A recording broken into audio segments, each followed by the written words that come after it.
we're only able to get 119 rushing yards, and obviously we're going to have to improve on that this weekend to win the game, even with one of our guys going down. So, given the impressive performance that you guys had against South Dakota in the opener, how do you like your front seven going against Appalachian running attack? I like it. The one thing, the one thing I'm not so versed on, of course, is the experience of your offensive line. But, I can speak on our front seven. We replaced our entire defensive line with starters. All of our starters last year were seniors. And these guys that came back, they just blew me away with how strong they played. I mean, you had, I think it was third play of the game, a new defensive tackle, a 310-pound guy, Tonga Takai, just blows through the middle and sacks the quarterback. He hops on a fumble later in the game. They're real smart kids. A lot of these guys, like I said, played last year as well, too. And, of course, our linebackers is interesting because, of course, reading about App State, I know what they talk a lot about. You've got an experienced secondary, but, of course, 2 of your 3 starting linebackers are kind of like the strength of your team. And it's the same thing with Montana. We've got, our coach has been quoted saying, we may not have the single best linebacker in the Big Sky, but we have the best collection of linebackers in the Big Sky. And he, I believe, ventured on to say maybe even all of FCS. And we've got Jordan Tripp, who is an outside linebacker. This guy's built like an NFL player. I've had transfer players mention to me that he could be playing in the Pac-10. And we've got on the other side of him, John Canangata, who there was a real great article on this guy, basically that he has all the tools it takes to play at the FBS level.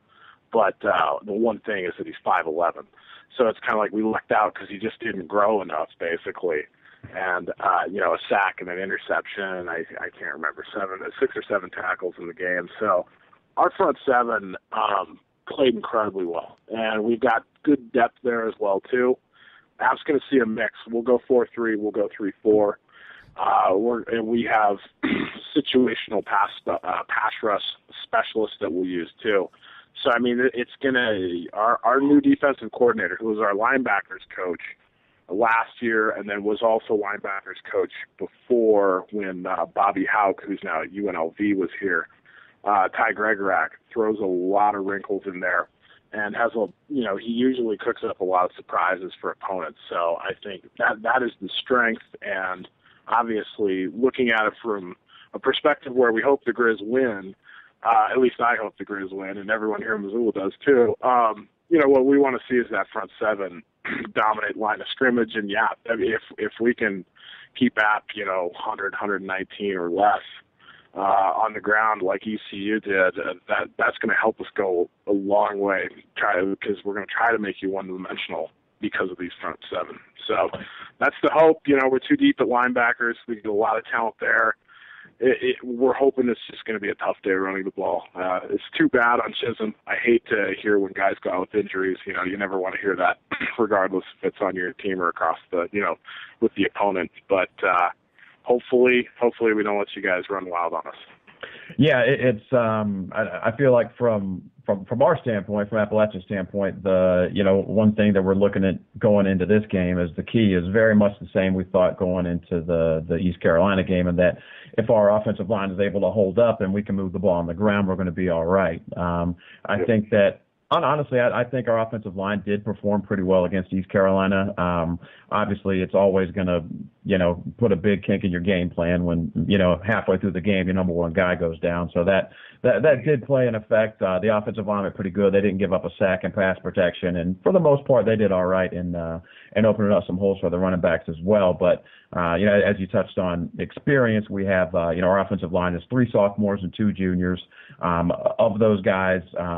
One has significant starting experience and one has a decent amount too. The rest of the guys are relatively green, but we are big. The overall size of our offensive line, I believe, is 6'4", 290, 295. So we've got some big guys up front, and the big matchup is going to be, as is in every game, who wins the trenches. The offensive line against the front seven on both sides, and you mentioned the Montana linebacker that kind of you feel like you guys got lucky he didn't grow a little bit more, and we're in the same boat with Jeremy Kimbrough. You know, he's an All-American linebacker. He's an excellent player, but he's only 5'11", and we kind of lucked into the same situation with our last linebacker, DJ Smith, who was only 5'11", 6 feet tall, and he's starting on the Green Bay Packers right now. So we've gotten a couple of good guys that are undersized, and you know, I think the front seven of both teams are going to be really strong. I know the front seven of our defense is something we kind of hang our hat on. We're big and athletic, and we've got some good experience there. And I think the Grizz are the same. And I think that's one thing that's going to make this matchup so great is it's you know, neither team has any question what the other team wants to do. It's just going to be two good teams lining up and hitting each other and see who can come out on top. So I think it's going to be a great football game. And I've been looking forward to it for a while. Yeah, it's ever since it was announced that we would be playing this game, I've been looking forward to it, especially after that 09 loss that just broke my heart. So can't wait to see the two teams perform again. And it sounds like both teams are very similar. I mean, we run a similar offense, fast pace, run what we call the jet offense, just get to the ball and hike it as fast as possible. We similar defenses in the fact that we both show 3-4, 4-3. We will actually sometimes drop into a 3-3-5 as well, so we both have multiple offensive or defensive looks, and we sounds like we're both very similar. ECU, we were very similar with them in regards to how we matched up and what our strengths were, and the same thing with you guys. It sounds very, very similar, and it sounds like it's going to be a great game. Should be. Hopefully for us this time around, since we do have the crowd at the Rock we're expecting to break an attendance record. We'll have our crowd behind us, and hopefully both teams will be able to recover physically and mentally from last week's games. Obviously us after a tough opening loss. But what do you think the end of the game is going to be? What's your score prediction? So my score prediction, and this is going with my heart because, you know, you break everything down and you look at on the road, we got to head all the way out east, you know, so it's a little bit of a shorter week preparation and all this stuff and the young guys and, you know, how can we hold up and with all the, you know, tumultuous off season from Grizz standpoint, my head keeps telling me, you know, pick App narrow, pick them in a narrow win. But I'm going with my heart, and I'm going to say it just turns into just fireworks, and it is a fun game, and I'm going to say Grizz win this 42-36. All right. Well, we'll see. I mean, that's the beauty of it. You know, we'll see what happens this weekend. I honestly, the only thing that would surprise me in this game, it would be if one team won by more than 6 or 7 points. You know, I really do think it's gonna come down to execution. You know, maybe a big special teams play here or there, or you know, a big forced fumble here or there, something like that might be the difference. But I do think it's gonna come down to it. And I'm really looking forward to getting out there on Saturday and seeing these two teams face off. Definitely. Yeah, so, Brent, thanks a lot for coming on again. Unfortunately, we won't be meeting you this weekend. He said he wouldn't be able to make it. Completely understand you got to stay home with family. So, but yeah, thanks again for coming on and speaking with us. We really do appreciate it, and we love getting insight from the other side to kind of let us know where the game's going to go. So, great. Well, you know, I appreciate it. Thanks, guys, and I know there's going to be, I don't know how many, I'm going to guess you're probably going to see between 1,500 and 2,000 Grizz fans out there, and they'll, like I was saying to you guys, I think before we start recording here, but we've got great respect for Appalachian State, and I think our fan bases are very similar in terms of passion for the game, but also, you know, respect for each other. So, you know, for those at the game, have fun, and you know, if you see a Grizz fan, give them a pat on the back, give them a beer, do something like that, and we'll chat you up, and it should be a fun night, and yeah, so looking forward to it. And then of course we got our rematch, next year, I believe. Year after, can't recall. Next year. So hopefully you guys can make the trip out here, and we'll get to see you. All right, that sounds great. Thanks again. Thanks again for coming on. We really appreciate it. So, as you can tell, Brent is a great source for the Grizzlies. He knows his stuff, and he provided us with excellent insight as we get ready for the game.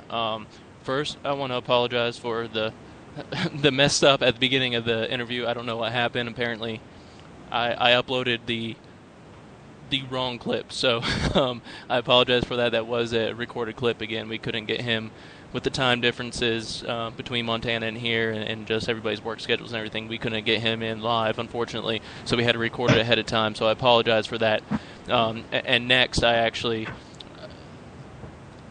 just want to say he needs to learn how to pronounce Appalachian if we're going to continue playing. No, I'm just kidding, Brent. Thank you very much for coming on. We really do appreciate it.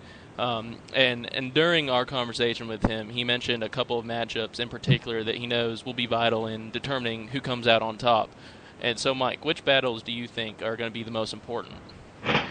Well, yeah, I mean, it's, sort of like we touched on in the conversation with Brent. There are a couple key matchups. I won't talk about it for too long to just kind of, I don't want to repeat too much, but obviously the trenches, our offensive line against their defensive line, they've got 2 300-pounders in the middle of that D line. We only rushed for 119 yards against East Carolina, which we are going to have to improve on to win this game. And obviously a lot of that did have to do with losing our starting running back halfway through.